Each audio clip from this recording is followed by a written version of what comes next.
Olá, ouvintes e leitores, sejam bem-vindos a mais um Café com Prosa do Ictus Podcast. Eu sou Thiago André Monteiro, @vulgutan, como você já bem conhece, e eu estou aqui em mais um episódio do Café com Prosa, hoje com o objetivo de mostrar para vocês tudo o que acontece por trás de um livro. Por que eu estou dizendo isso? Muitas vezes a gente vai para uma livraria ou vai para um site de livros e a gente simplesmente escolhe os nossos livros pelo autor, ou pela capa, ou pelo título, mas a gente normalmente costuma ignorar quem está por trás, que é a editora que está publicando isso. E para isso eu tenho uma imensa alegria de estar aqui hoje no escritório da editora Martin Claret, com 3 personagens muito legais: o Zé, que é diretor de arte, a Carol e a Mayara, que são editoras. E a gente vai ter um problema aqui, porque em alguns momentos eu vou falar editora e eu tô querendo falar da casa editorial, da casa da publicação, e outras eu vou querer falar editora como uma profissional, que é o par do editor se fosse um homem. Então aos poucos a gente vai se encontrando, não se preocupem.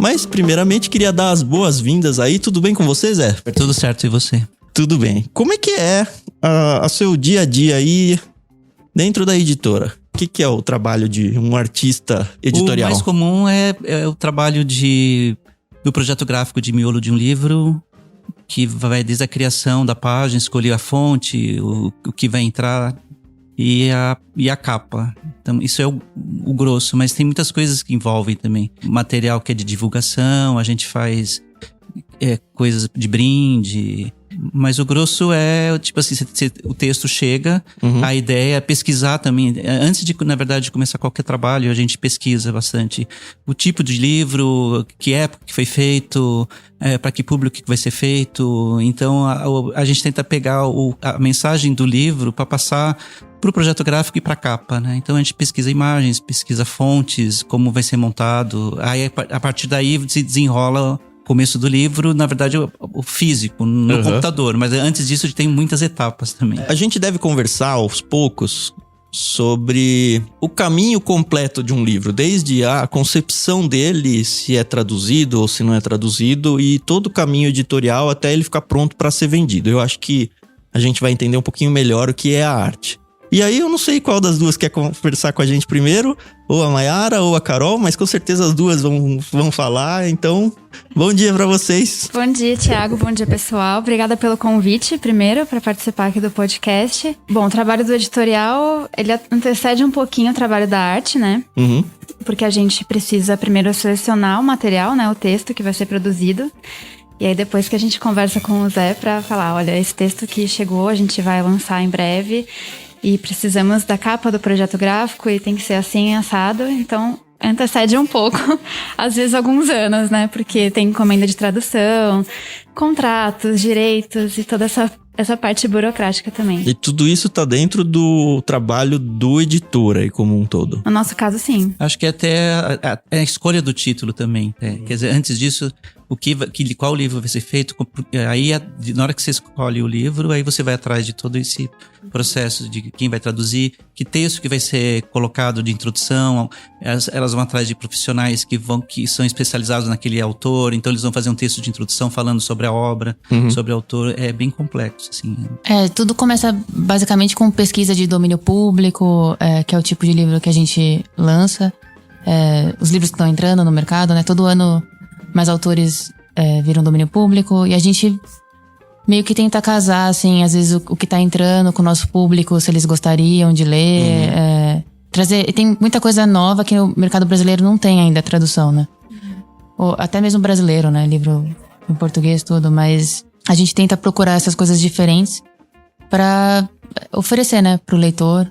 Coisas, sempre adicionando coisas novas ao catálogo. Mas eu queria voltar algumas casas no jogo editorial aí, porque a gente que conhece o mercado editorial, a gente tá falando e já todas as peças se encaixam, né? Mas eu tô supondo que o ouvinte aqui eu não sei nem direito o que é essas coisas aí que a Mayara falou de direitos autorais e de domínio público. Eu queria primeiro tentar construir na mente de um leitor comum O que é uma editora? E por que tem tanta editora diferente? O que faz com que seja necessário não ter um grande órgão, seja ele governamental ou não, que decide ou publica tudo que é possível publicar, mas a gente vê, tem a editora A, a editora B, essa editora eu gosto mais por causa disso ou por causa daquilo. Vocês conseguem, acho que o pessoal do editorial talvez consiga enxergar um pouco mais esse todo e, obviamente, tentar levar essa resposta para dizer, olha, a Martin Claret, ela se posiciona no mercado aqui. Então, eu acho que a Martin Claret, ela nasceu do senhor Claret, né? E eu acho que da vontade dele, do gosto pessoal dele também, incluído, né? Porque, primeiramente, ela publicava muito livros do Holden, né? Que era um amigo pessoal do seu Claret, tudo. E você tem ideia da época, mais ou menos, disso? Nos anos 70, 60, 70, 70. Não é tão antiga a editora, então, Não é, assim. Com essa linha editorial é mais recente, né? Essa que a gente segue agora, assim. E como ele sempre gostou muito de Victor Hugo, dos clássicos, acho que foi meio natural pra ele ir por essa linha, assim. Como entrou nessa linha de clássicos, que são basicamente os livros em domínio público, a gente segue essa linha até hoje, assim. Até hoje. E o que é uma linha editorial? Você consegue explicar isso pra um leigo? Carol vai contar pra gente. Bom, a linha editorial, basicamente, o que caracteriza o que a editora vai publicar, né? O estilo de livro. O estilo de livro. Então, certo. Por isso que eu acho que a gente tem bastante variedade de casas editoriais. Porque, por exemplo, muitos leitores entram em contato comigo querendo enviar um original que ele escreveu, né? Um texto original dele próprio. E aí, o texto, às vezes, é sobre direito, que é uma linha editorial que a gente não publica. E aí, eu sempre explico... Você diz um texto acadêmico mesmo. Isso, um texto acadêmico de direito. Eu falo, bom, você deve procurar uma editora que publique essa linha editorial, que trabalhe especificamente com esse tipo de texto, porque foge totalmente do nosso catálogo, né? Até de conhecimento mesmo editorial, né? Então, por isso que eu acredito que seja importante o leitor... Facilita para o leitor até saber aonde encontrar um livro que ele precisa, né? Que editora publica aquilo, se é ficção... se é autoajuda, se é religioso, se é de acadêmico, medicina, o que for. Então, a linha editorial é que vai guiar o processo de publicação de um livro. Tá. E aí a Martin Claret, ela se posiciona claramente nos clássicos. É necessariamente de direitos livres ou não?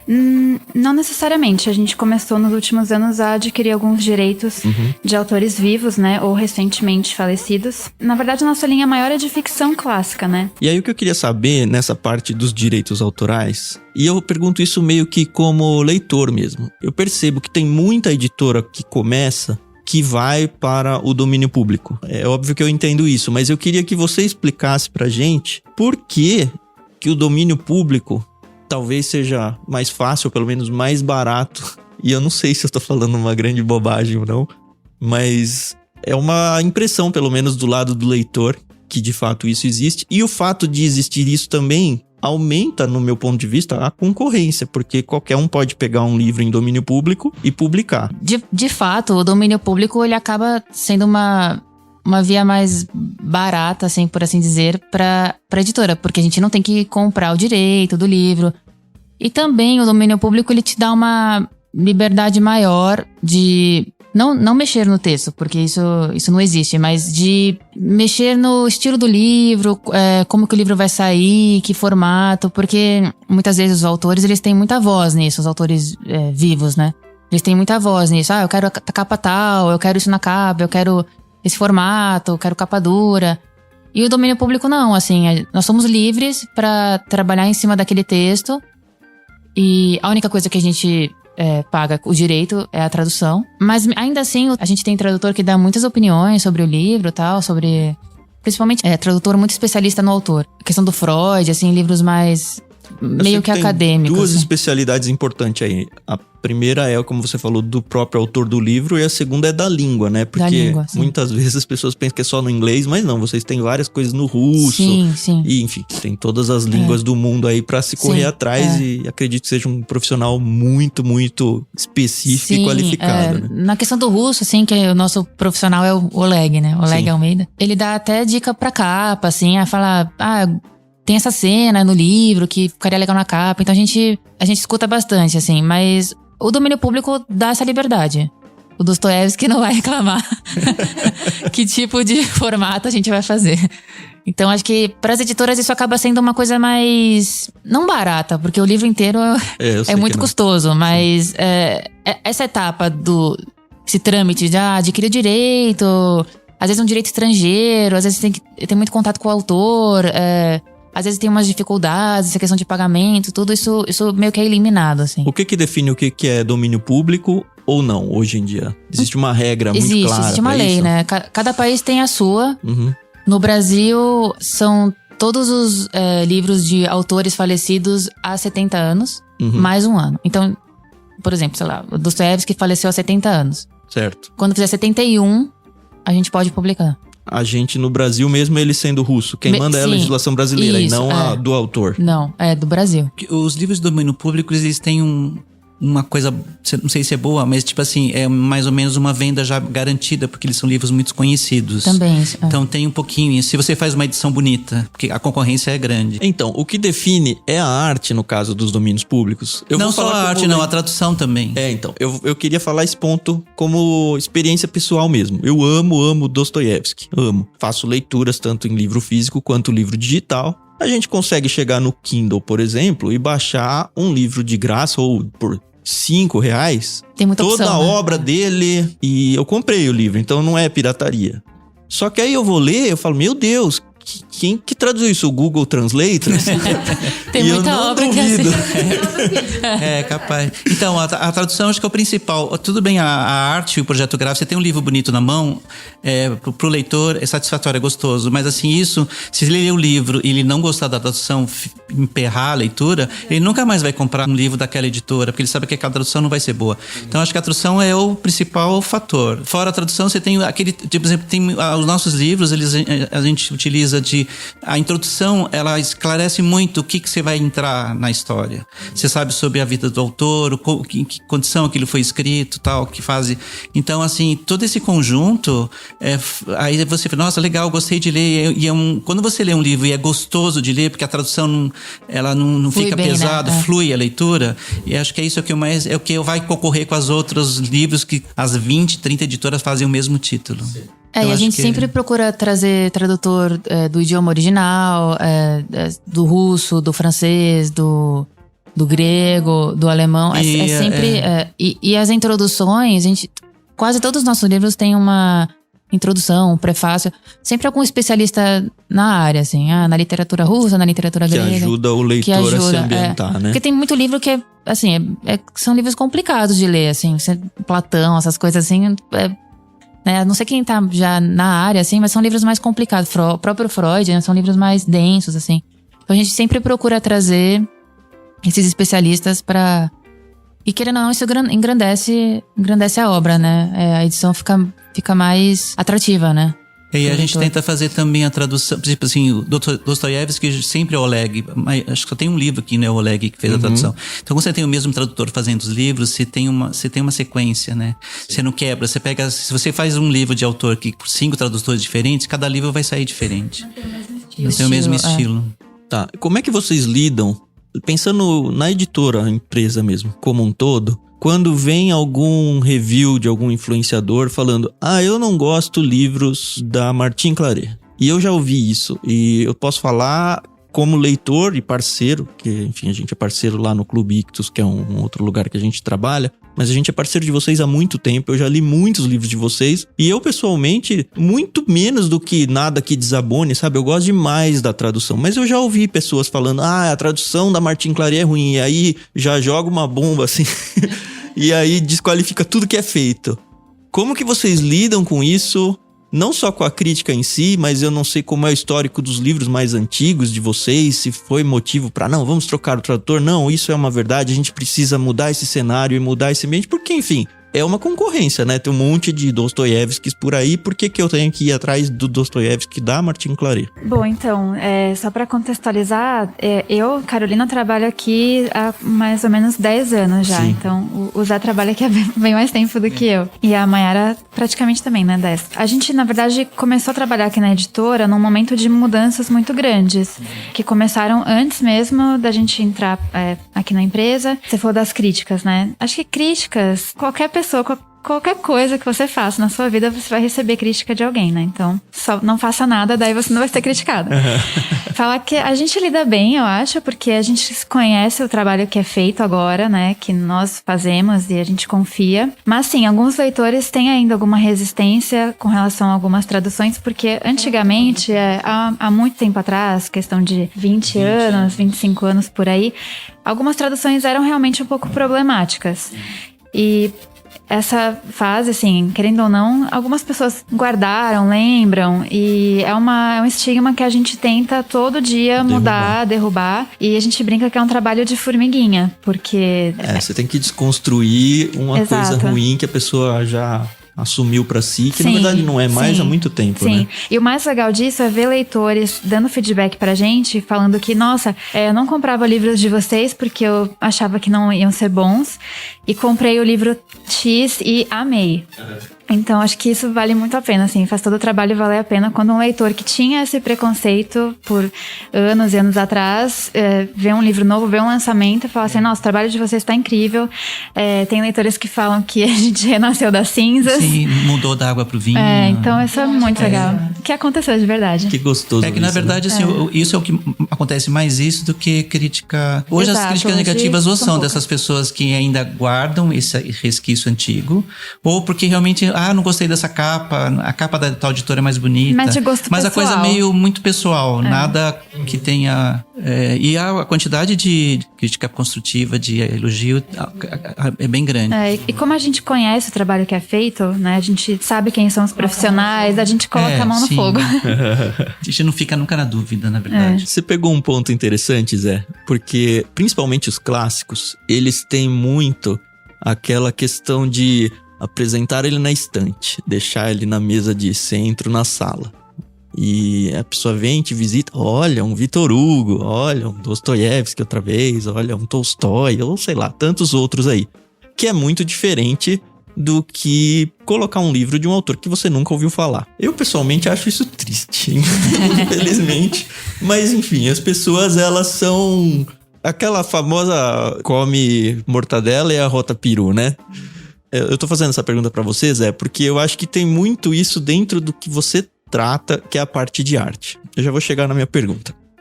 Eu sei que tem gente que vai no livro pela capa, tanto na escolha.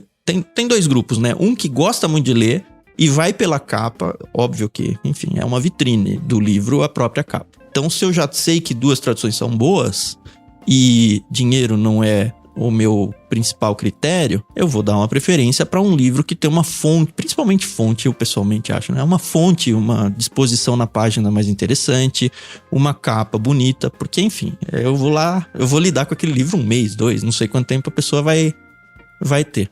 E um outro grupo gosta da capa que é para se mostrar, que infelizmente existe, mas é a realidade. Por outro lado, eu tava vendo na internet outro dia um movimento que tem lá fora, que algumas livrarias, elas têm escondido seus livros em papel de pão, papel pardo, e aí alguém vai lá e fala, isso é um livro de ficção do século tal, e aí com mínimas palavras, ela ambienta só pra você não comprar totalmente no escuro, pelo menos acertar a linha editorial que você quer. Falando, olha, é um livro sobre isso e acabou. Você quer comprar tanto. Inclusive vendem até mais barato. Ou seja, eles escondem todo o seu trabalho. O que deve dar uma dor no coração, eu acredito.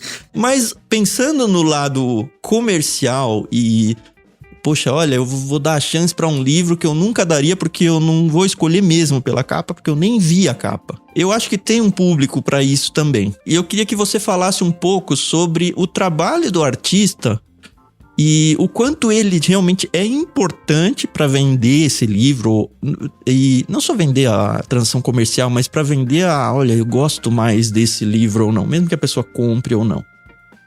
E é isso, eu queria deixar um pouco a bola com você, até pra você reclamar um pouco desse outro público, se for a sua vontade. Não, eu não reclamo. Às vezes, até em reunião aqui da editora, a gente... porque o livro vai ficar mais caro, porque vai ter esse tratamento, ele vai ter mais coisas, então fica um pouquinho mais caro. Mas, na verdade, eu acho que tem público pra tudo. Tem o público que... ou ele vai comprar um livro porque ele quer ler, então ele vai atrás do mais barato. Ele quer ter um livro que ele não se importa de pagar R$50 a mais pra ter um livro capa dura, que tenha outras coisas. Então, sempre vai ter público para qualquer tipo de livro. Mas acho que a satisfação, na verdade, eu acho, é de ver que a pessoa comprou o livro e gostou. Tipo, postou na rede social dele, fala que livro bonito. Além, eu acho que é 50%. Tipo assim, é uma obra boa, porque ela é importante, o autor é importante, a história é legal. E ela tem um produto físico pro olhar bonito também. Então, você junta as duas coisas. Então, pra mim, é o que mais importa. Assim, se alguém não gostou, ou a pessoa vai... Não, eu prefiro comprar de tal editor porque é metade do preço. Tudo bem, é uma opção. Na verdade, assim, a proposta nossa, tanto editorial como arte, é você dar um produto bom, literalmente e fisicamente, bonito, agradável, que tenha a ver também, às vezes fazer uma coisa muito bonita que não tem nada a ver com o livro. Então, que satisfaça o leitor, que acho que é o principal. Que o cara que compre, tipo, pagou R$120 no livro, mas ficou satisfeito pelo produto que ele tem na mão. Que acho que é isso que é o mais importa. Eu sei de uma edição de vocês do Drácula, o Frankenstein e o Médico e o Monstro, que é linda, é maravilhoso. A gente tem os 3 separados e tem um 3 em 1 também. Eu tô falando daquele 3 em 1 que tem a luva. A gente fez uma luva agora que ficou até mais bonita. Mais legal que aquele lá.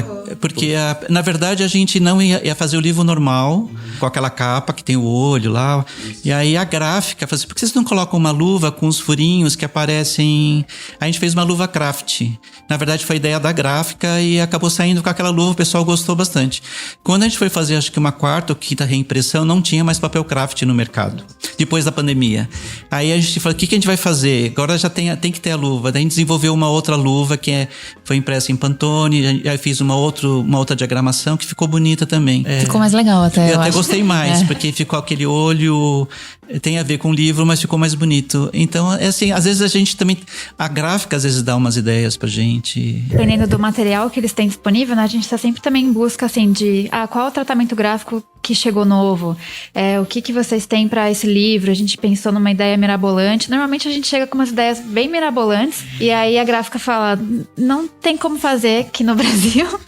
E não tem como importar. Vocês fazem tudo no Brasil. Tudo no Brasil. E aí não tem como importar. A questão da importação tá bem complicada agora. A questão do papel tá bem complicada agora. É de papel comum até pra miolo. Então, é um diálogo bem bacana entre a editora, né? O editorial é a arte e o comercial e a gráfica também. É que, na verdade, assim, a gente quer fazer uma coisa bonita, mas a gente tem, tipo assim, trabalha dentro de um orçamento. A gente não pode extrapolar muito.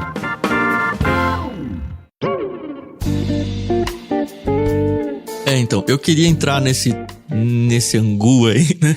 Mas eu vou lançar a pergunta e sair de perto pra deixar explodir perto de vocês, tá? O livro, no Brasil, é caro? Então, é que assim, a gente mora num país que tudo aumenta, né? Tudo tem imposto. O papel do livro não tem imposto, mas são várias etapas, várias coisinhas que vão adicionando ao valor, assim. Assim, é um pouco mais caro do que lá fora, obviamente, mas... Não tô nem querendo uma comparação Brasil-fora. Uhum. O que eu quero dizer é caro para o brasileiro, entendeu?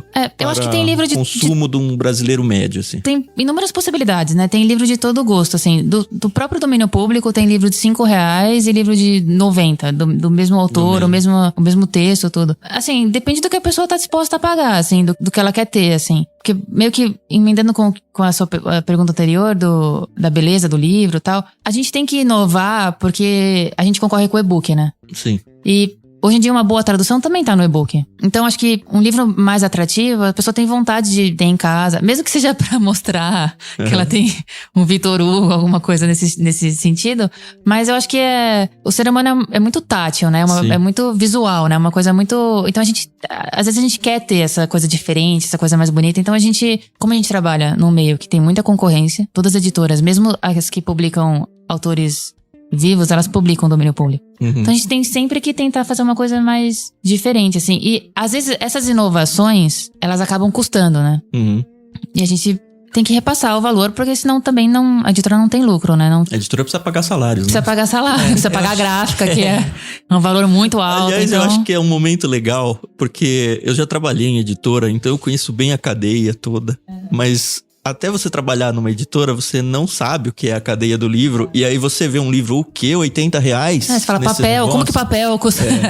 Aí eu queria que vocês do editorial contassem não só as etapas, mas principalmente os prazos de entradas e saídas de dinheiro. Pensa assim, ó, a gente se juntou aqui e quer publicar um livro. Vamos pensar, nós 4 aqui, vamos abrir uma editora? Vamos. A gente vai publicar um livro de domínio público. Então a gente não vai ter o problema de direitos autorais. Aliás, não, vamos complicar ainda mais. Sem domínio público, tá bom? Com direitos autorais. Sei lá, descobriu um autor novo africano que bombou e não tem no Brasil. E aí a gente quer chegar lá e falar, olha, vamos lançar esse livro até o momento em que esse dinheiro entrar no nosso caixa. Tá bom? E é isso. Conta quanto dinheiro a gente precisa ter agora, como que a gente precisa investir, quais são as etapas e os custos que a gente vai ter e qual é a estimativa de retorno pra chegar lá. Quais são os eventos, a ordem dos eventos aí? Primeiro é o contato, né, com o representante. E aí a gente geralmente paga um adiantamento pra editora que tem o direito lá fora. Certo. A gente pode dar até o exemplo de um que a gente vai lançar agora, que é o Castela. É um livro novo, chama Castela. E o autor é coreano. Aí, bom exemplo. Então, o primeiro contato é... Geralmente, quem tem os direitos... Geralmente, né? Às vezes é o próprio autor, mas geralmente é a editora original do autor. A editora coreana tinha os direitos. Então, a gente tem que entrar em contato com eles. Eles pedem um adiantamento. O que é legal, porque você só paga o resto depois quando o livro começa a andar. O resto quanto? Porcentagem, assim? Depende, assim. Às vezes é 10% do valor da capa, às vezes é 7%. Você já tem que saber quanto vai custar o livro. Sim, antes de existir. Sim. O livro é R$59,90, é 10%. De R$59,90 vai pra... Pra qual tiragem? Você também já define antes, ou não? Define antes. Geralmente a gente lança 3 mil. Mas às vezes tem a editora que fala, não, eu quero 5 mil pra cima. Então, tem tudo isso. Tudo você tem que ver o que a editora... Tá, a conta original começa então 5 mil unidades vezes R$60, vezes quanto? 10%? 10%, você falou? Isso aí é só pra pagar pra editora. Pra editora original, a dona do direito. E ela já recebe ali já. Eu só, vamos fazer um contrato. Não, então ela recebe o adiantamento. Vamos supor que o valor dessa obra é $4 mil pra você adquirir o direito. Também, que é dólares, né? O valor é $4 mil. Daí a gente fala assim, ela fala, mas eu recebo um adiantamento de $1.000. Os outros 4 mil, você vai me abatendo conforme vai vendendo. É meio que fica R$1.000 de crédito e aí depois que passar esses 1.000... Você tem que começar a pagar. Você começa a pagar. Exato. Mas de cara já saiu $1.000. $1.000 de cara. Só porque eu tive a ideia. Exato. E eu não tô falando de funcionários trabalhando. Não. Não, isso acho que eu nem sei qual adicionar aqui. Não, tudo bem, mas vamos lá. Então tem esse valor inicial que é... Você paga esse direito, esse adiantamento. Aí eles te dão o texto em coreano. Texto em coreano. Daí você vai caçar um tradutor do coreano. Às vezes você já tem... Se tiver uma ilustração do original do livro, aí você tem o direito autoral da ilustração também? Tem tudo. É do texto completo. Tem uma introdução de alguém. Aí, geralmente vem junto. Ou às vezes você tem que fazer um outro contrato com essa outra pessoa. Tudo depende do contrato do autor com a editora dele, né? Com a editora coreana. Do autor coreano com a editora coreana. Aí esse texto em coreano chega e se faz o que com ele? Aí a gente tem que procurar o tradutor do coreano. E aí a gente paga por lauda. O que é isso? A lauda, ela varia um pouco, mas no geral são 2.100 caracteres com o espaço. Certo. Vezes o valor. Então, são 2.100 caracteres, aí vamos supor que o tradutor cobre R$40 a lauda. Certo. A lauda é mais ou menos uma página de um livro, num jeito bem grosseiro, né? Mais ou menos. E que vai depender da diagramação também, sim. Mas é mais pra não sacanear o tradutor, de você pôr uma fonte 3 e falar, olha, eu tenho só 5 páginas pra você traduzir. Como são os caracteres, então é sempre aquilo, né? Por mais que a fonte esteja de 12, 14, é sempre aquilo, são os toques. Então ele vai fazer a tradução inteira. No final, a gente vê quantos caracteres deu e faz a conta de 2.100 vezes o valor dele. Certo. E aí vai uma bica aí. E esse tradutor também só vai receber só quando o livro for vendido, né? Não. Tem que pôr dinheiro. Não. O dinheiro é antes. Que ele já entregou o trabalho. Tá certo. Mas geralmente vocês fazem um contrato também. A gente faz um contrato. Claro que o valor pode ser parcelado, né? Porque ninguém tem esse caixa, assim, para todos os livros. Mas é parcelado, sei lá, 3 meses, 4 meses. O quanto ele topar, assim. Tem gente que topa muitas vezes, tem gente que não topa. Quanto tempo um tradutor demora pra... Depende, assim, de 6 meses a 1 ano, assim. 1 ano? Dependendo da obra. Tá bom, a gente pegou um coreano aí.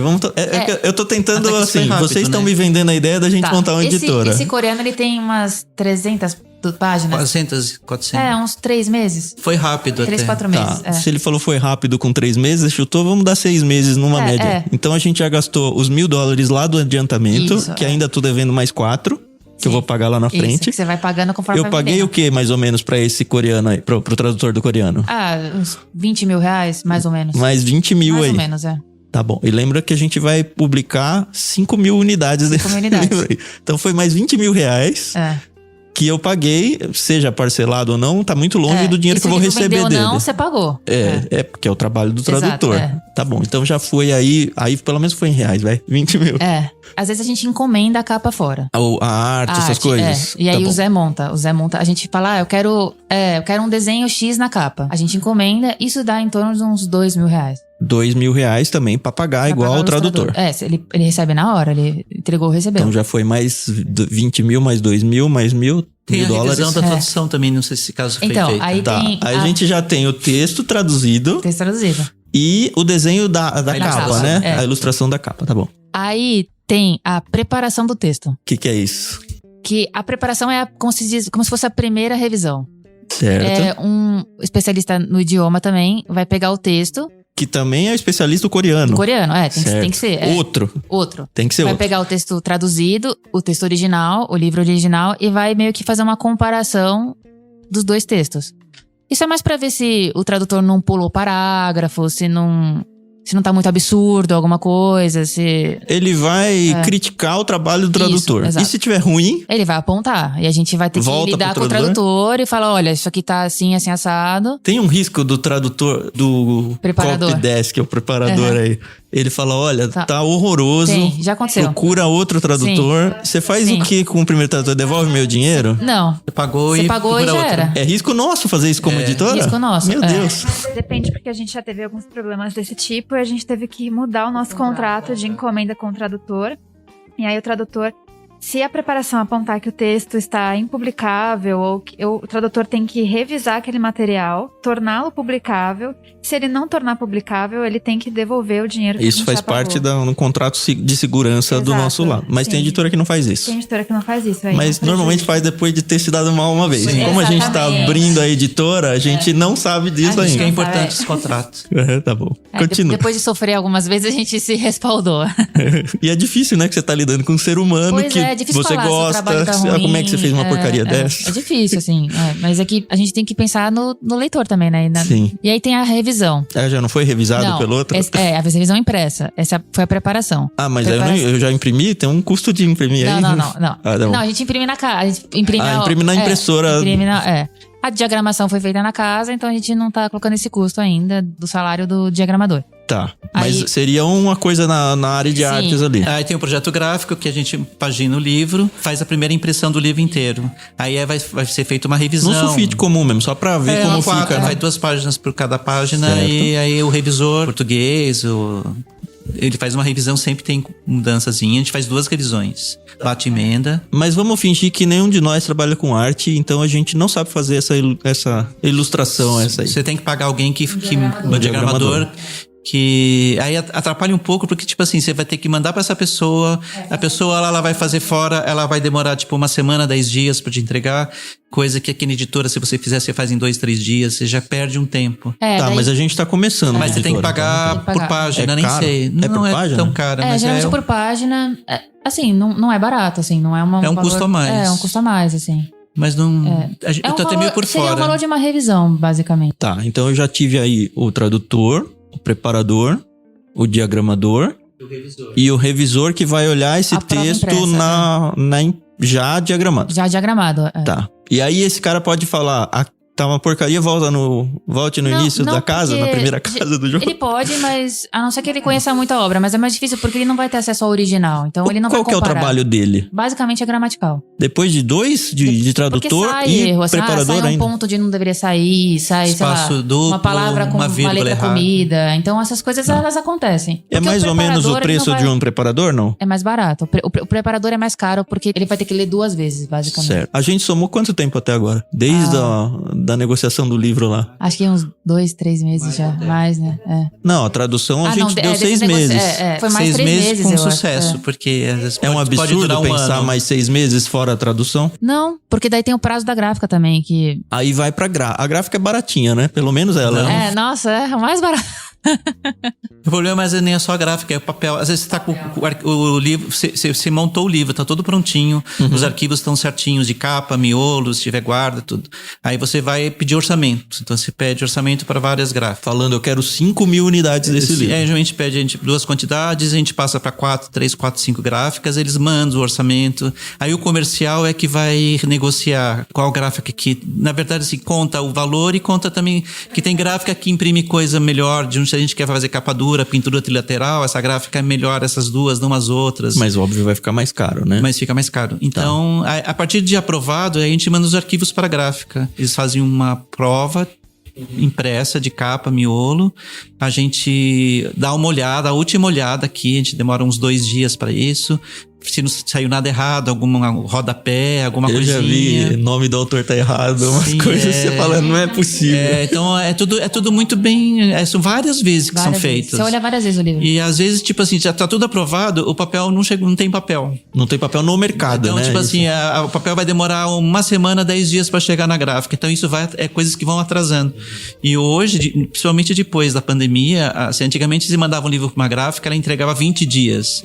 Hoje é 45 dias. E aí tem um detalhe importante que é o prazo que você fechou no contrato quando você encomendou, quando você comprou os direitos da editora coreana. Então, a editora coreana você tem um compromisso com a editora, falou, ó, você tem que publicar em tal prazo. Exato, porque eu tenho, 6 meses a partir da assinatura do contrato.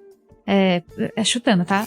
1 ano, 1 ano e meio pra publicar esse livro. Então eu tenho que estar com o livro. Senão, perde o adiantamento e cada um vai pro seu lado e ele vende esse livro pro seu concorrente. É isso? Isso, exatamente. E aí perdeu tudo. Tradução, com sorte, você vai conseguir vender essa tradução pro seu concorrente, pelo menos mitigar o seu risco um pouco. Então, por exemplo, aí depois de tudo isso, tipo assim, a gráfica vai entregar o livro. Ela entrega o livro aqui na editora, a gente tem um depósito aqui. Normalmente os livros são entregues aqui. Tirando quando é pra Amazon, às vezes vai direto pra Amazon, mas normalmente chega aqui. Aí a gráfica entrega o livro aqui, aí a editora tem que ir atrás de transportadoras e pra serem entregues nos outros estados, nas lojas. Mas entregar pra quem? A gente tá começando uma editora, mas como é que eu convenço uma loja pra ela vender o meu livro? Você tem que ter um representante, pelo menos. Você tem que ter um diretor comercial e um representante que vai nas lojas. E aí... Isso é muito trabalho do comercial, de fazer esse contato com as livrarias, apresentar a editora. Porque quando é uma editora nova, é muito mais difícil você... Eu tenho 5.000 livros. Aliás, eu tive que alugar um estoque também, né? Um local pra guardar o meu livro, tá bom. E você é uma editora nova, a Cultura, a Saraiva não te conhecem. Porque por mais que seja venda consignada, eles têm que... É consignada? Consignado ainda. Você só vai receber se você vender. Como é que funciona isso aí? Explica. Você só recebe se você vende. Eu dou o livro pra uma Saraiva. Sim. E aí ela põe Saraiva, nas lojas dela, distribui. A Saraiva fala assim, eu quero 800 exemplares. Certo. Você manda 800 exemplares. Ela vai distribuir entre todas as lojas. Pelo menos ela fala que 800 ela quer. Ela acha que ela vai conseguir vender 800. Ela tem um prazo pra vender esses 800.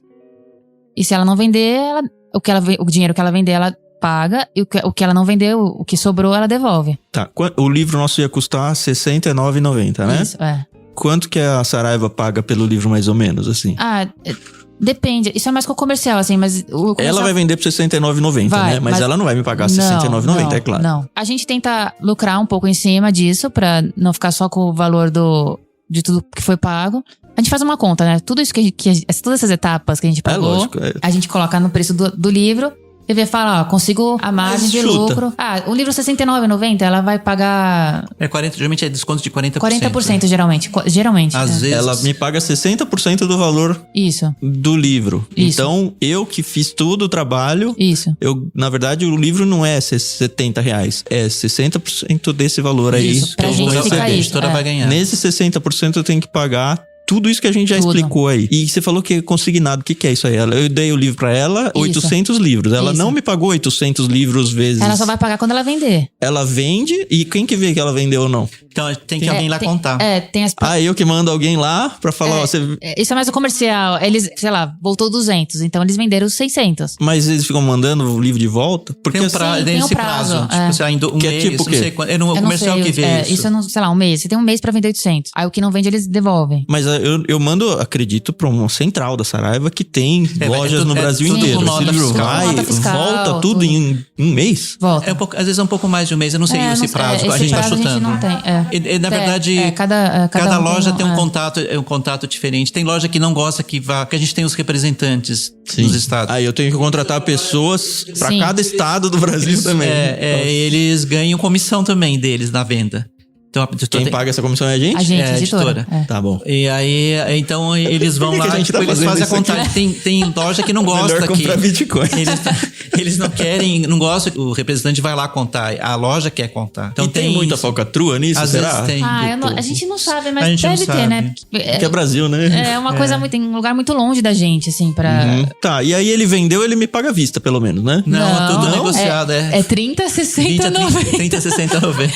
Da venda dela? Da venda. Ou, não é nem da venda, né? A gente sabe que é da hora em que ele falou que vendeu, que pode ser um tempo depois da venda. Se você conversar com o financeiro, você vai sentir. Mas eu tava ouvindo aí umas notícias.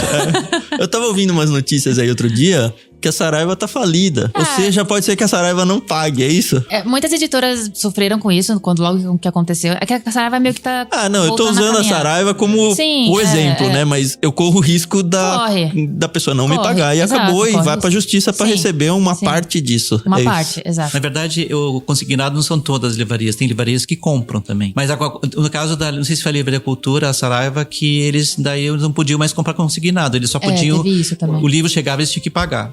Isso já era uma coisa judicial. As editoras se reuniram e estabeleceram que para tais players o valor não seria mais consignado porque não estavam recebendo. E por que a gente não pode vender direto pro leitor? É custoso isso. Você tem que ter toda uma logística interna. A entrega, principalmente. O correio é caro. Enviar pelo correio é muito caro. Aí o livro ficaria mais caro ainda. É melhor eu assumir o risco de um distribuidor.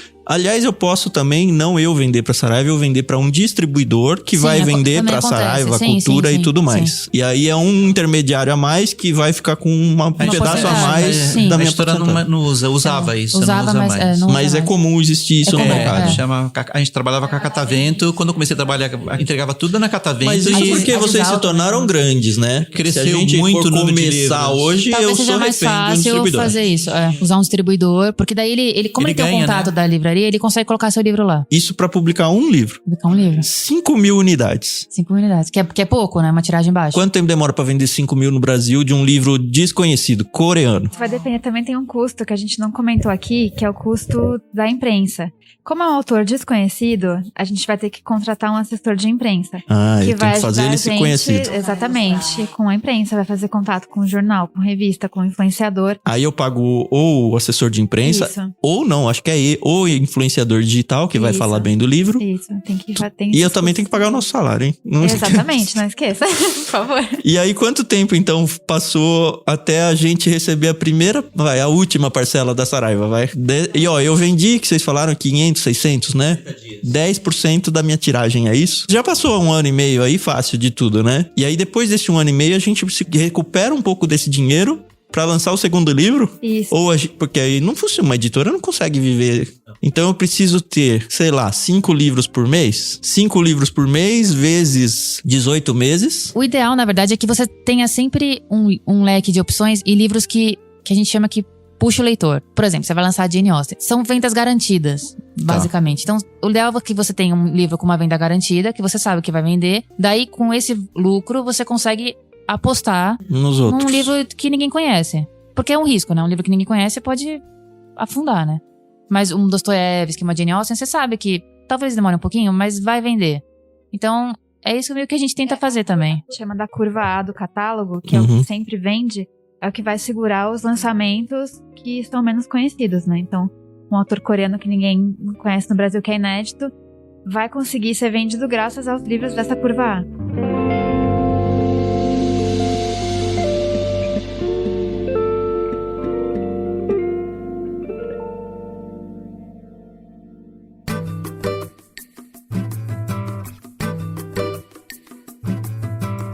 Eu quero colocar mais uma variável na equação, porque eu, como leitor, pensei isso agora. Vamos pensar que eu peguei esse livro aí, coreano, R$ 69,90. Eu, como leitor, o que eu vou fazer em primeiro lugar? Não vou na Saraiva comprar. Apesar de eu gostar muito de ir na Saraiva pra ver, na Saraiva vai custar R$ 69,90. Eu vou abrir o meu celular, na Amazon. E aí lá vai estar por R$20, R$25. Que se eu fizer a conta aqui, é menos do que os 60% que você recebeu vendendo lá. Como é que funciona isso? Que conta é essa aqui? Como que ele vende por R$20? Uma conta específica da Amazon, né? A Amazon faz um valor completamente diferente da maioria dos players nacionais. Né? Mas, obviamente, ela comprou de você, porque quem publica isso... Mas você vendeu pra ela com 90% de desconto? Ela provavelmente não tá tendo lucro pra poder ganhar dinheiro em outros produtos que não o livro. É um livro que eles chamam de... Tem um nome chamativo. Que é o Boi de Piranha? É isso? Mais ou menos. É um outro nome, mas seria isso, que ele vai chamar o cliente pra Amazon pra comprar outras coisas. Todo o nosso trabalho, então, virou Boi de Piranha da Amazon. E pior que vende bastante. Mas beneficia o leitor. Eu, como leitor, eu vou pagar 25, por que eu vou pagar 70? Assim, tem uma linha bem tênue, né? Quebra a Saraiva. Exatamente. E se a Saraiva quebra, ela não paga a gente. Na verdade, é um mal e bem. Tipo assim, é dinheiro que entra pra editora. Certo. E cria esse problema. Eu acredito que como tem muitos tipos de leitores, como eu falei no início, o leitor que gosta de ler EPUB, como ele gosta de comprar o livro físico, como o que gosta de comprar um livro tem gente que quer mais caro, que é mais bonito. Assim, então tem muita gente que não vai comprar na Amazon, mas ela vai lá na livraria do shopping e vai comprar o livro lá. E a gente vende tanto em livraria grande, eu não tô falando do e-book, não. A Amazon vai me mandar o mesmo livro físico. Mesmo livro físico. Muitas vezes você não viu o livro, né? Então tem gente que... eu uso a Saraiva pra conhecer o livro. Ela é uma vitrine pra mim, mas eu não vou dar dinheiro pra Saraiva. Mas o que acontecia muito em Bienal do Livro, o pessoal ia no estande pra ver o livro físico, ele não comprava, depois ele entrava no celular e via lá na Amazon, tá tanto, eu vou comprar pela Amazon. Não mas é ele depois, queria não, ver. é na mesma hora. Na mesma hora.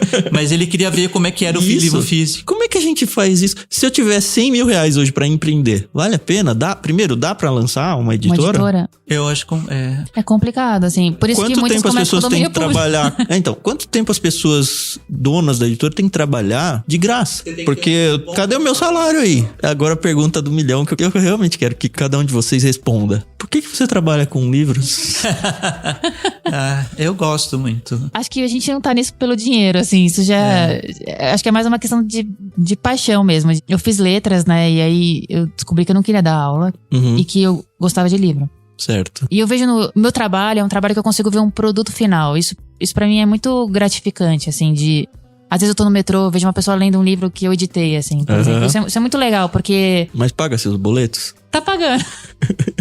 Mas acho que tem mais essa coisa também da satisfação pessoal. Não tô no escritório preenchendo uma planilha de Excel que eu não sei pra onde vai, pra que serve...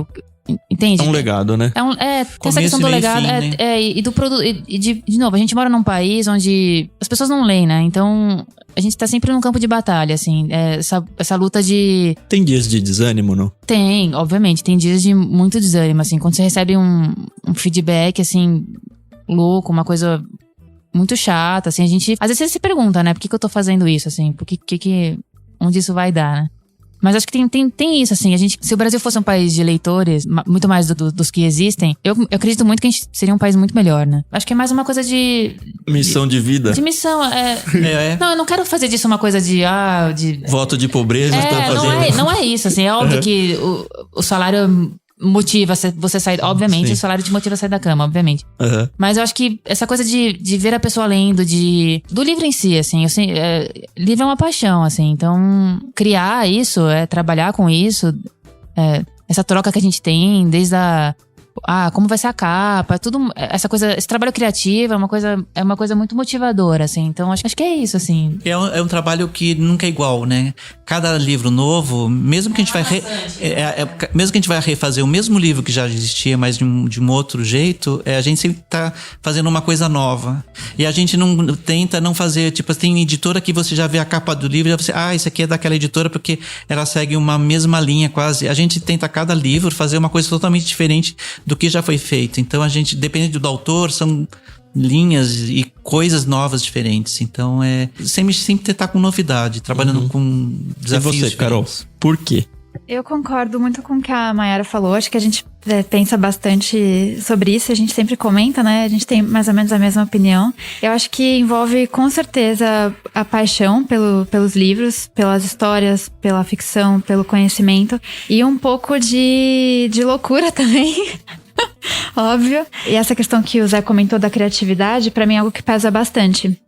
Eu acho que um trabalho criativo, assim, é algo que me motiva muito a acordar mesmo todo dia e poder pensar e falar, o que a gente vai criar hoje, né? Apesar dos processos serem muito parecidos para todos os livros que a gente trabalha, cada livro é um projeto diferente, completamente novo. Mesmo que seja uma nova edição da Jane Austen, a gente tem que pensar, o que a gente vai fazer, né? O leitor da Jane Austen vai querer o quê? Porque esse exemplar da Jane Austen vai ser diferente do tantos outros que já tem. E a gente tem que ser muito curioso. A gente gosta muito desse trabalho de fuçar, de pesquisar, de descobrir, né, coisas novas, tendências novas, de mesclar coisas que a gente viu, não só na literatura, né, mas em outras áreas, às vezes embalagem de perfume. A gente fala assim, nossa, essa embalagem de perfume tem um detalhe tão incrível que vai ficar super legal na capa daquele Jane Austen que a gente tá fazendo. E fora que a gente consegue conhecer muita gente legal, né? Os profissionais também. Então, é um trabalho que te proporciona... muita gente acha, quando eu comento que sou editora de livros, que eu leio o dia inteiro. As pessoas falam assim... Nossa, ou tem duas opções. Ou a pessoa fala assim, nossa, que legal, você deve ler o dia inteiro. Então, você paga pra ler. Tem esse lado. E tem outro lado que fala assim, nossa, deve ser horrível. Você fica, né, quieta o dia inteiro lendo. Mas não tem nada a ver. É muito dinâmico, apesar da gente lidar... Tem que achar uns cantinhos do dia pra conseguir ler alguma coisa. Exato. Às vezes a gente não consegue ler fora nada. Da editora. É um desafio. Você é das letras também, né? Sim, eu fiz letras E eu também. queria fazer essa pergunta um pouco diferente pra vocês, Você é das artes. Você é até meio rude com as duas. Porque como vocês duas são das letras, vocês estão reféns disso. Você, Zé, não tá. Você tem um monte de opções fora de editora ou do mercado livro que dá pra trabalhar a arte. Por que você tá no mercado do livro? Na verdade, a minha formação... Eu sou arquiteto, fiz arquitetura. E, na verdade, eu não pensava que fosse trabalhar com livro. Mas eu sempre gostei de artes visuais, comunicação visual. Então, quando eu fui fazer faculdade, eu não sabia que tinha desenho industrial, comunicação visual. Eu fui fazer arquitetura porque ela tem... Uma boa parte dela é a arte, né? Você trabalha com formas, cores, que a parte muito técnica eu nunca gostei muito. Que é elétrica, hidráulica, essas coisas a gente tem, mas não... E eu, na verdade, acabei caindo na editora porque eu acabei conhecendo o primeiro diretor de arte da Martin Claret quando eu tinha uns 20 e poucos anos. Por um acaso, por causa de um amigo numa festa, acabei conhecendo o trabalho dele naquela época, era tudo na prancheta. Ele era ilustrador, eu achei muito legal aquilo, uma lâmpada acendeu. Tipo assim, nossa, é o tipo de trabalho que eu gostaria de trabalhar. Aí depois de uns anos, ele me chamou para trabalhar como assistente dele. Então eu fui foi por acaso. E depois dele, cheguei a trabalhar com comunicação visual, fazendo logotipos, naquela época, folhetos, coisas assim, mas acabei voltando a trabalhar com ele e entrei na editora Martin Claret e fiquei até hoje. Então eu peguei o processo da prancheta, tudo, pelo começo da fotocomposição, fotoleta que não existia, pelo primeiro Mac, que era todo preto e branco, até chegar hoje. Então... e é uma área, eu gosto, eu acho que talvez se eu fizesse alguma outra coisa seria coisas de, nem sei o que, embalagem mas é que o livro, como elas falaram, o legal é que cada livro que a gente faz é um desafio novo, diferente, e a gente na verdade quebra a cabeça, a gente não quer fazer o mesmo, ou o que todo mundo faz, a gente quer fazer sempre um diferencial, ter alguma coisa a mais diferente, nova, e a gente pesquisa muito para fazer isso. E fora isso, a gente anda com um limite de verba também, a gente não pode extrapolar. Você pode, usar tudo que pode ser feito, não dá, porque vai ficar muito caro. Então a gente tem que, dentro de um orçamento, fazer uma coisa legal e criativa. Então... É sempre meio cobertor curto, né? E o gostoso, o mais legal é que a gente consegue ter uma obra bonita dentro desse cobertor curto que você falou, que é aí que a satisfação e o feedback das pessoas que hoje no Instagram, por exemplo, 90% das pessoas gostam, ficam satisfeitas, elogiam, sei lá... Pouca gente critica, assim, tipo... E, na verdade, quando a crítica é meio gosto pessoal, porque, na verdade, não tem muito fundamento, tipo, tá errado ou não ficou... Eu não sairia dessa área, não. Talvez, se alguém falar, você pode fazer uma capa, sei lá, eu preciso de uma página com montar um negocinho. Aí eu faço. A gente faz, não é só livro, a gente faz coisa, pôster para a livraria, banner que eles querem, adesivos para a livraria. Rede social não é só a área. A gente faz rede social, faz todos os brindes, a gente que faz faz bottom, eco bag, marcador, cada vez é um jeito diferente. Eu e a Mayara a gente faz. Então, a gente trabalha em várias, não fica só no livro. Semana passada, uma pessoa me procurou na internet perguntando se eu tinha tal livro em PDF. Eu entendo a situação da pessoa. Ela falou, puxa, eu queria muito comprar o livro, mas eu não tenho condições e tal, e você não tem esse em PDF? E aí eu digo pra todo mundo, eu não tenho nenhum livro em PDF. Na verdade, assim, eu tenho alguns livros em PDF, porque a gente lida com a editora e a gente às vezes quer conhecer o livro antes. Aí é muito legal, né? Porque a editora ela tem que se precaver e ela coloca o meu nome, o nome da minha empresa, em marca d'água, que eu acho brilhante a ideia. Se bem que já deve ter gente que de algum jeito tira isso. Sim, se já dói no meu coração essa pergunta e dá vontade quase de xingar a pessoa, eu queria que vocês falassem um pouquinho sobre isso aí, porque, enfim, é uma realidade do brasileiro. Há uns 2 meses, mais ou menos, eu mandei... tava rolando num grupo de WhatsApp. Isso que era um meio cristão ainda, o que é mais crítico ainda, mas enfim, eu não quero levar pra esse lado. Mas tava rolando num grupo de WhatsApp um link para um Docs no Google com, sei lá, centenas de livros em PDF da mesma editora. E a pessoa foi legal, porque a pessoa me procurou, ela falou, você sabe se isso aqui é autorizado pela editora mesmo? Aí eu já respondi, eu falei, eu tenho 99,9% de certeza que não, mas dados que eu tenho em contato com ela eu vou mandar. Aí eu mandei pro meu contato e falei, isso não é de vocês, né? Aí ela me agradeceu e eu nem sei se a editora consegue fazer alguma coisa a respeito disso e eu espero que vocês nem falem isso, porque senão vocês podem dar ideias por aí, mas eu queria que vocês falassem um pouco sobre essa questão que é uma pirataria, né? Acho que desde que a internet começou, a pirataria tá aí, né? E pra tentar combater, não dá, é muito. A gente sempre acha link com vários livros nossos mas felizmente isso não muda muito, né? É a história do e-book, né? O e-book chegou e a gente achou que fosse acabar com o livro impresso, que fosse agora vai fazer só livro digital, tudo, mas o marcador ele não muda, assim, ele estabilizou, ele não cai, mas também não cresce, assim. Você tem ideia das proporções de físico versus digital? A última vez que eu li sobre isso, o mercado de e-book era 4%. Só isso? É muito pouco, faz um tempinho já, mas acredito que não tá muito mal, porque a gente não sente isso nas vendas, assim, então... A Martim trabalha com e-book também? Trabalha. Não? O e-book complementa, assim, não é o carro-chefe, ele não tomou nem... Não tá nem perto do físico, assim. Então, acho que... Porque querendo ou não, a pessoa tem que ter um Kindle, ela tem que ter um Kobo, eu não sei mais que dispositivos existem, mas... Porque ler no celular é ruim, a luz do celular é péssima, ler no computador é ruim. Quem gosta de ler... Quem gosta de ler, vai comprar o livro, assim. Eu tô numa situação interessante. Eu tô terminando um livro, eu comecei a ler ele no digital, porque a editora me mandou ele na versão do Kindle e eu precisava ler rápido, porque a gente vai gravar sobre ele. E aí eu comecei a ler, e aí chegou o meu físico. É muito nítido que o físico é muito mais gostoso de ler. Só que eu leio na cama o digital, porque enfim, tá escuro. Sim. Mas essa troca, assim, pra mim funciona bem. Eu gosto de ler no digital, mas se eu tiver a opção dos dois, com certeza sempre vai ser o físico. O digital, assim, na minha visão, ele não deve ser demonizado. Ele ajuda muito, assim, às vezes eu vou viajar um mês, quero levar 2, 3 livros. É óbvio que é muito mais decente, assim, pra sua viagem, assim, não carregar um Vitor Hugo. Só o Vitor Hugo já é 1 quilo. Na mala, assim, mas levar um Kindle, assim, e conseguir ler os 3 livros que você quer e tal. Eu acho que tem espaço para as duas coisas. Eu acho que tem espaço para o leitor do Kindle. Mas e o PDF? Então, o PDF não tem muito o que fazer, assim. Porque tem muito. A gente pode fazer agora, pode né? Com a decência das pessoas. Aqui, exato, entender o tamanho do buraco de ter uma editora e falar, poxa... Por favor, nem que você pague R$5 no Kindle, mas pague os R$5 no Kindle, sabe? Porque... Você, e às vezes o Kindle tá super... às vezes o EPUB as outras... Ele é bem mais barato, muitas vezes, né? E ele é preparado pra você ler naquele formato, né? Às vezes você vai baixar um PDF de um livro que tá sendo anunciado como um livro nosso e você tá baixando um livro horroroso que nem é nosso. E ainda fala que a Martim Claret publica. Isso, ainda vai falar mal porque tá tudo desconfigurado, tudo horrível, tudo quebrado. E você vai falar, nossa, que livro horroroso que eu baixei de graça. Então, né?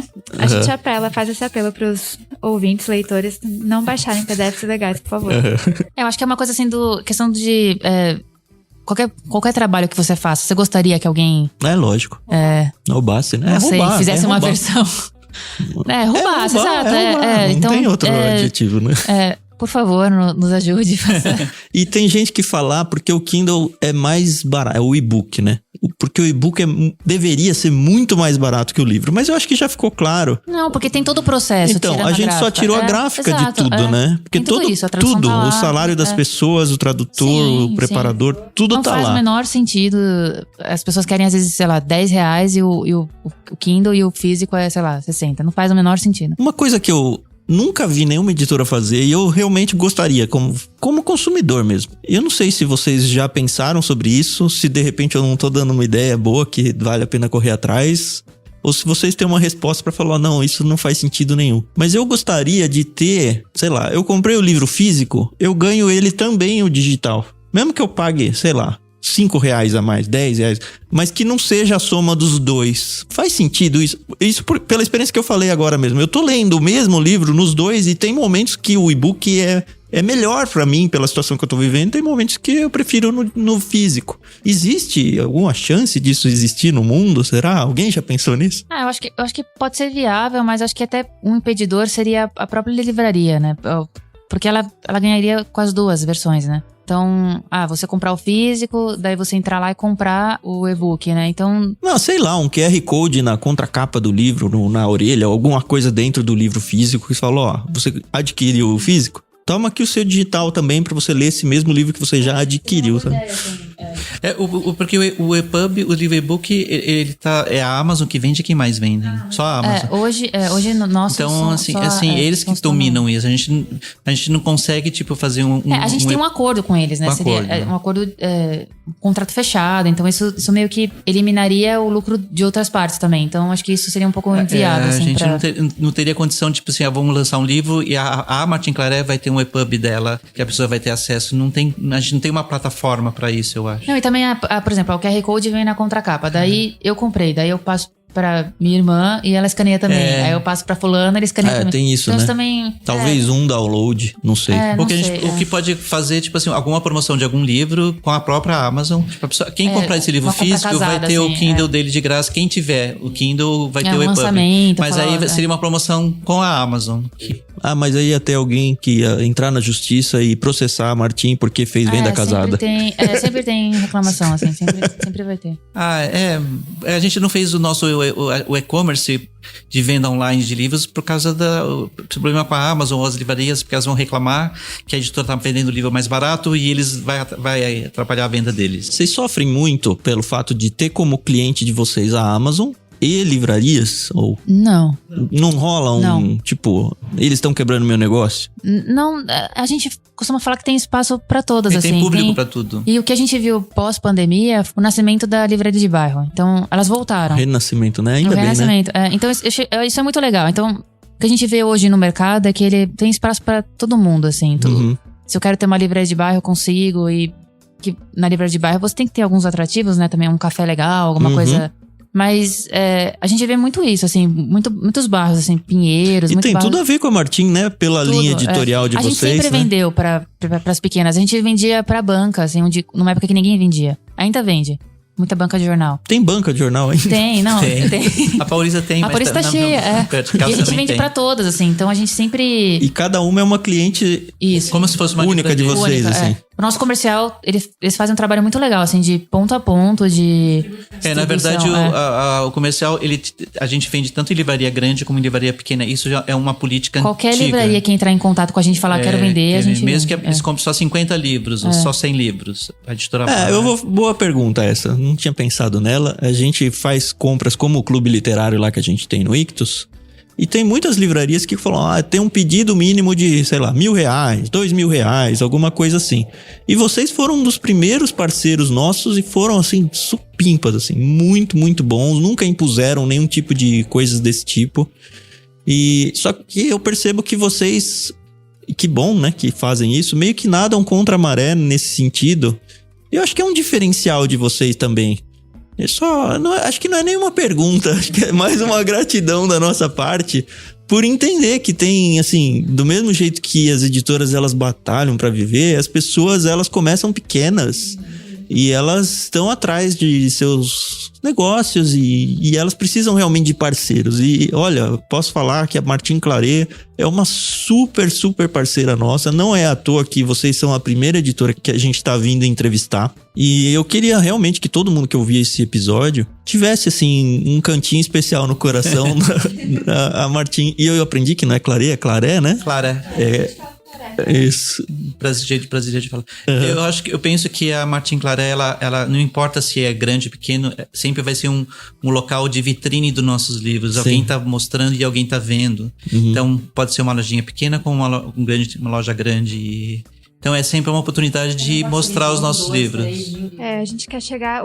Isso é um trunfo do comercial mesmo, que é chegar em vários estados. A gente tá cidades em praticamente quase todo o Brasil. Cidades pequenininhas, que você fala assim, nossa, mas tem livraria lá? Tem. E provavelmente vai ter um livro da Martin Claret. Então, esse é um dos diferenciais, realmente, do comercial. Vocês têm ideia de quantas pessoas estão trabalhando hoje com vocês na editora, não? Internamente? Internamente, isso. Diminuiu, não sei, 10, nossa equipe 12. É bem pequena, umas 15. Não chega a 15, não chega, menos. Nem a 15 pessoas. Nós somos 4, 6... 4 no depósito, 10, mas é 13, 14. Por aí, uma equipe pequena. É uma família, né? Que legal. Uma família. Olha, você ouvinte aí, dê uma atenção pra Martin Claret. Sempre que você conhecer, sempre que você encontrar um livro da Martin, lembre-se deles e compra o livro. Compra o livro que você ajuda esses 10, 15 se tornarem 20, 30, quem sabe, né? E posso dizer como leitor que nunca me arrependi de ler um livro de vocês, viu? Assim, eu nunca tive essa experiência de falar, nossa, que tradução ruim, que tradução difícil. E voltando lá pro início do episódio, né? A questão da tradução também ela é uma escolha, porque você pode falar, olha, o livro é antigo, então a linguagem, mesmo na original, ela é antiga. E a gente sabe que principalmente o pessoal que estuda letras e tudo, isso pesa muito na escolha. Eu quero um livro mais literal, mais próximo do original. Do outro lado, você tem toda a questão de adaptar para uma fluência melhor para o português, para uma linguagem um pouco mais acessível. E é uma dança difícil de ser dançada, né? Você corre o risco de desfigurar o que o autor escreveu, então você não pode interferir tanto. Isso é algo bem importante quando a gente vai procurar um tradutor para traduzir uma obra específica, né? Por exemplo, o russo, a gente teve muita sorte de ter encontrado o Oleg e das traduções dele serem muito fiéis ao original. Isso é uma coisa que ele preza muito. Mas não fica pesado. Não fica pesado, não. Ele faz mágica com o Dostoiévski. Ele consegue traduzir o que o Dostoiévski quer dizer e não deixar maçante, né? E não fica pesado. Ele, além de ser um excelente tradutor, ele é um excelente escritor, né? Porque ele escreve muito bem em português. Então a tradução dele fica maravilhosa de ler. Você falou, Carol, da Curva A, que são os livros que puxam a editora, os carros-chefes. Eu queria que vocês dissessem pra gente, contassem, né, pra todo mundo, hoje em dia, quais são esses carros-chefes? E se é que vocês têm essa informação, qual foi o primeiro livro, assim, que falou, esse foi o livro que fundou a Martin? Vou citar alguns aqui da Curva A. Um deles é Os Miseráveis, né, nossa edição especial. Os Irmãos Karamazov, todos os volumes da Jane Austen, Crime e Castigo, Mulherzinhas, Anne de Green Gables, é uma coleção que faz muito sucesso, que é muito linda. Pra citar alguns, os de terror também, mas é uma lista bem longa. E acho que o primeiro que talvez estourou, assim, eu acho que foi ou Os Miseráveis ou Jane Austen. Jane Austen. O primeiro livro especial que a gente fez um 3 em 1, que são os 3 romances num volume só. Isso antes da gente começar a trabalhar aqui. Né? Foi com a primeira mudança. Uma brochura, verdade. Foi lançado numa Bienal e a gente fez uma... Não lembro quanto, não foi impressos muitos. E a gente levou, vamos levar 50 no primeiro... As meninas ligavam, senhora, já acabou, traz mais 50. Porque qual que é esse livro? A gente chama de 3 em 1, que era o Razão, Orgulho e... da Jane Austen. Jane Austen. E foi a primeira edição especial, assim. E vendeu muito, fez bastante sucesso. E aí, por causa desse, a gente começou a fazer os outros. E o primeiro capa dura que a gente lançou nessa coleção, nessa cara nova, foi Os Irmãos Karamazov, né? Que também estourou. Foi aquela edição com a capa toda nevada, não? Isso, da neve. Olha, eu já rasguei a seda pra vocês, mas essa capa é tão melhor do que a capa atual. Por que vocês não voltam com ela? Por isso que a gente continuou com a coleção pra ilustrada. Você que ama a ilustrada, poder comprar. Não, eu tenho dela e o Crime e Castigo também. Nessa mesma paleta aí, lançou, né? Tá quase completa a coleção ilustrada agora. Depois você dá uma olhadinha eu aqui. vou passar. O bom de vir visitar ao vivo é isso, é passar no show depois.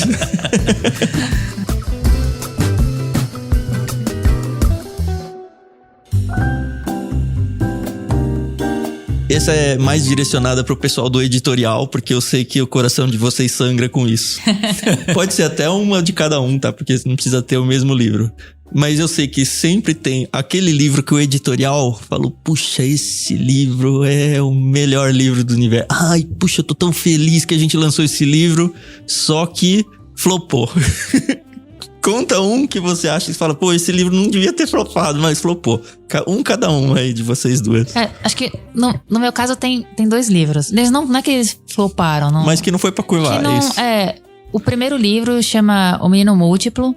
Ai, a gente mandou no Clube. Que foi uma aposta nossa. A história desse livro foi assim: a tradutora tinha feito a tradução como mestrado dela, né? Apresentação de mestrado dela. E aí ela mandou pra gente, falou assim: eu fiz essa tradução. Ela nasceu no Egito, mas ela é considerada francesa. E essa autora já faleceu, só que ela não é de domínio público. Ela faleceu acho que em 2011. Queria ver a possibilidade de vocês publicarem. E a história tem muito a ver com o nosso catálogo, assim. A história é bem... E aí eu li, depois a Carol leu. Conta um pouquinho da história dele, porque a gente ajuda ele a ser vendido. A história de um menino, ele sofreu muito, ele perdeu família, ele mora com um avô, tá num país que ele não conhece, e aí ele acaba encontrando um senhor que dá uma atenção especial pra ele, né? E aí eles desenvolvem essa amizade e tal. É um livro muito doce, assim.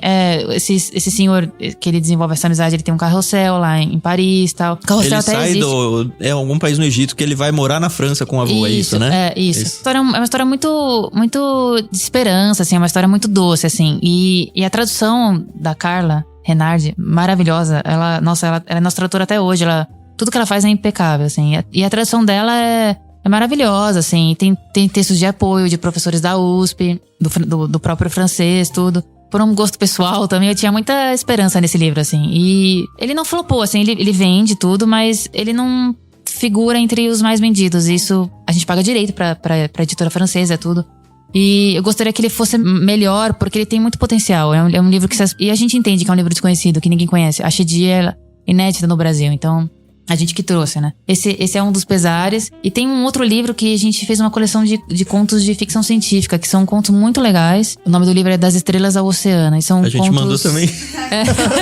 Que bom. Esse livro é bem legal. Esse livro é muito legal. Tem vários autores, tem até um inédito que a gente não tinha no catálogo, que é o Enê. E os contos são muito interessantes, assim. As pessoas acho que poderiam dar uma chance pros 2 livros, assim. O Menino Múltiplo da Chedi é maravilhoso, assim. É um livro... Ele não é tão grande, ele é um livro de umas 300 páginas. Você lê... Eu, quando peguei, eu li numa sentada, assim. Você lê muito rapidinho. Então, sim, é um livro... A linguagem dele é bem gostosa. É bem gostosa. E são bem diferentes, né? O outro é contos de ficção científica, o outro é né? muito ficção científica, assim. É muito...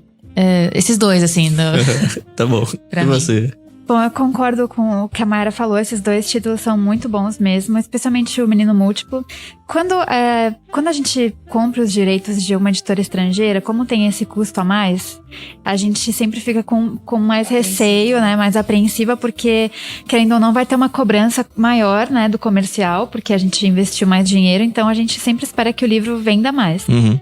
E só pra fazer, já que a gente comentou no spoiler, né? Da nossa editora fictícia aqui, esse título que a gente vai lançar em breve, que é o Castela...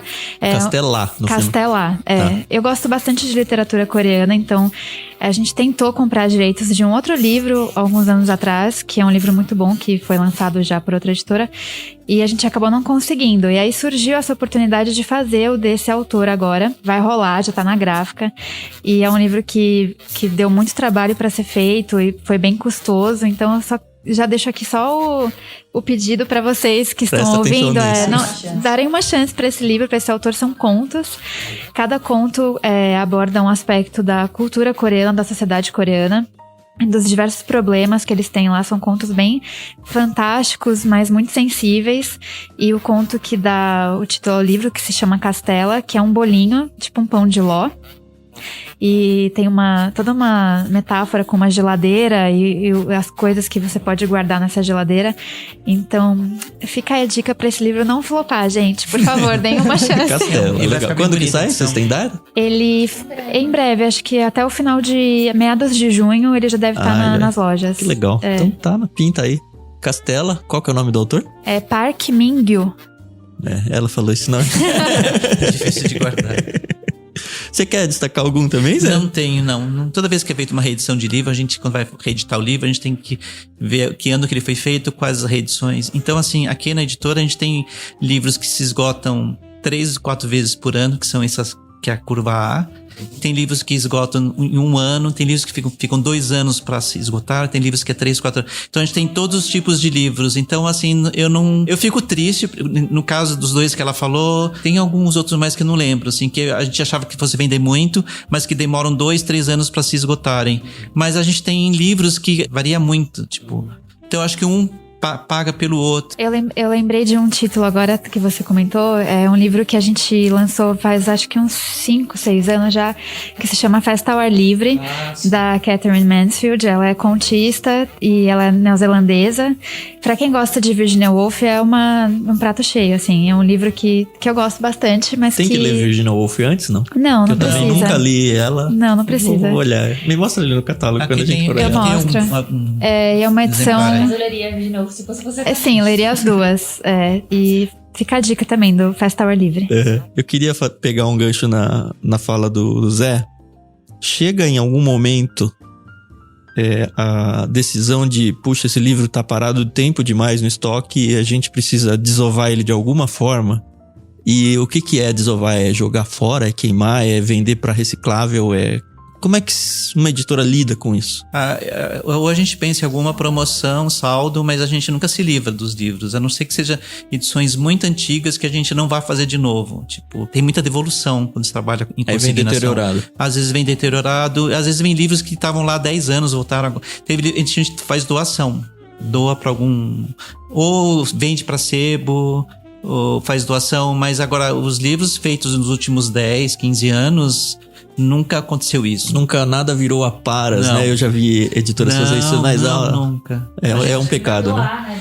É melhor doar. Mas a gente, assim, não sei se aconteceu de nunca ter... Talvez o Raul Seixas é um livro que a gente nunca reeditou, mas ainda tá vendendo. A gente foi feito não sei quantos anos atrás, mas assim, ainda tá aqui, tem no estoque, aos poucos é vendido, mas a gente não se livra disso, não. É como se cada um fosse um filho. Mas né?